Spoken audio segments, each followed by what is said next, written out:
Welcome to the Preet's passion. Hello friends, आज हम देखेंगे व्हाट आर एलिमेंट्स। ठीक है, एलिमेंट्स क्या होते हैं?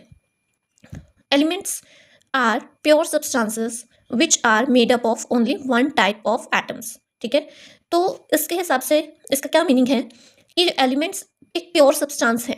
ठीक है, प्योर सब्सटेंस है विच आर, जो कि बने हैं, ठीक है, मेडअप है of only one type of atom. सिर्फ एक ही एटम, एक ही तरीके के एटम से वो सब्सटेंस बना हुआ है। ठीक है, अब ये जो एटम है, इसको समझने के लिए आपको मेरी पुरानी वीडियोस देखनी पड़ेंगी। ठीक है, पहले वाली जो वीडियोस हैं उसमें मैंने बहुत अच्छे से बताया कि एटम क्या होता है।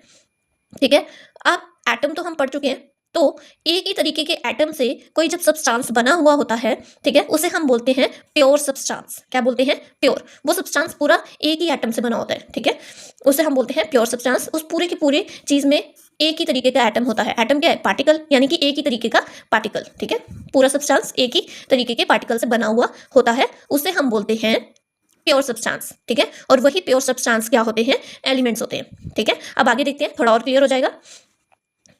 पहले हम ये देखते हैं, think of elements as the letters of the universe. ठीक है, तो पहले तो अगर हम इंग्लिश के अल्फाबेट्स देखते हैं, ठीक है, जैसे इंग्लिश के अल्फाबेट्स होते हैं A B C D E, A to Z तक 26 अल्फाबेट्स हमारे पास होते हैं। ठीक है, अब ये जो A B C हैं, ये तो इंडिपेंडेंट है ना, यानी कि ये किसी और चीज से नहीं बने हुए हैं, ये इंडिपेंडेंट है। ठीक है, ये जो ए है, ऐसा नहीं है कि कोई हमने एक अल्फाबेट जोड़ा किसी दूसरे अल्फाबेट में फिर ए बना, ऐसा तो नहीं है ना। ए क्या है? एक इंडिपेंडेंट अल्फाबेट है। इसको आप और पार्ट्स में डिवाइड नहीं कर सकते, नहीं कर सकते, है ना। वैसे ही बी है, वैसे ही सी है, वैसे ही डी है, और जेड तक सारे अल्फाबेट्स क्या है? इंडिपेंडेंट है। ठीक है, सारे लेटर्स क्या है? इंडिपेंडेंट है।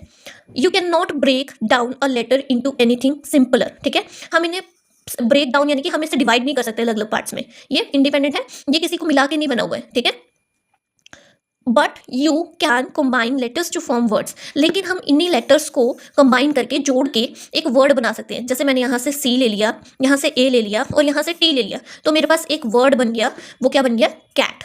ठीक है, तो सी और ए और टी को मिला के क्या बन गया? एक वर्ड बन गया मेरे पास। क्या बन गया? वर्ड। और वो क्या है? कैट। ठीक है, तो एलिमेंट भी ऐसे ही हैं, वो प्योर हैं। ठीक है, हम उसे स्प्लिट नहीं कर सकते हैं, हम उसे बांट नहीं सकते हैं अलग अलग पार्ट्स में। ठीक है, तो सेकंड पॉइंट में क्या लिखा था? Can not be split into simpler substances by chemical means. ठीक है, तो हम इसको स्प्लिट नहीं कर सकते हैं, डिवाइड नहीं कर सकते हैं, अलग अलग टुकड़ों में बांट नहीं सकते। ठीक है, वो क्योंकि पूरा का पूरा प्योर है, पूरे में एक ही एटम, एक ही तरह का एटम है, तो उसको क्या बांटेंगे? ठीक है, अगर आप इसके इस सब्सटेंस के दो टुकड़े भी कर दोगे, ठीक है, ये जो पूरा सब्सटेंस है, ये जो भी ऑब्जेक्ट है, ये पूरा एक ही तरीके के एटम से बना है, सारे एटम एक ही है। ठीक है, एक ही तरीके के हैं। अगर इसके मैं दो टुकड़े भी कर दूंगी, ठीक है, तो इसमें भी वही एटम होंगे और इसमें भी वही एटम होंगे, सेम सेम एटम होंगे, तो एटम तो वही रहेंगे। ठीक है, एटम तो एक ही है। ठीक है, तो एलिमेंट्स क्या होते हैं? प्योर होते हैं। ठीक है, एग्जाम्पल देख लेते हैं एलिमेंट्स, जैसे कि गोल्ड हो गया। ठीक है, अब गोल्ड का कोई बार है, कोई पीस है, ठीक है, या फिर गोल्ड का बिस्किट ही मान लो। ठीक है, तो उसमें सिर्फ गोल्ड के ही एटम्स होंगे ना, पूरे के पूरे गोल्ड में गोल्ड के ही एटम्स होंगे।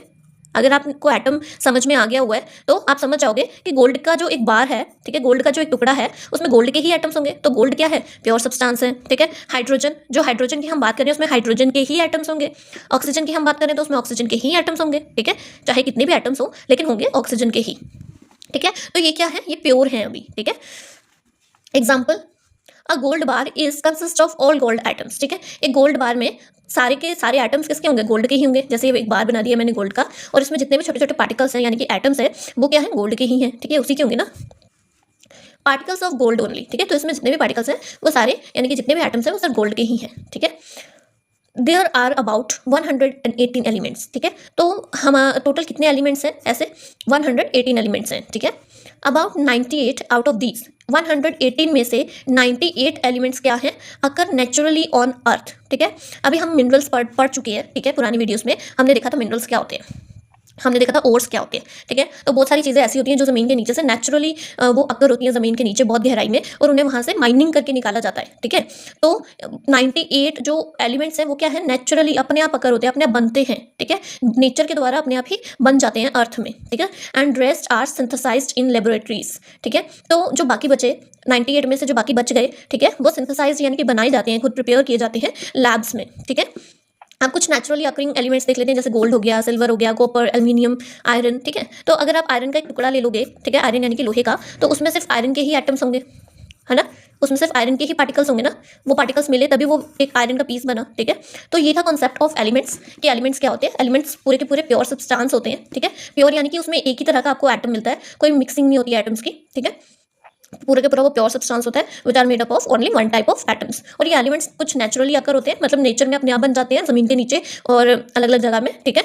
और कुछ हैं जो बच गए, 98 के अलावा जो बच गए वो सिंथेसाइज यानी कि बनाए जाते हैं लैब्स में। तो ये कॉन्सेप्ट है एलिमेंट्स का। नेक्स्ट हम देखेंगे what are compounds. Thank you.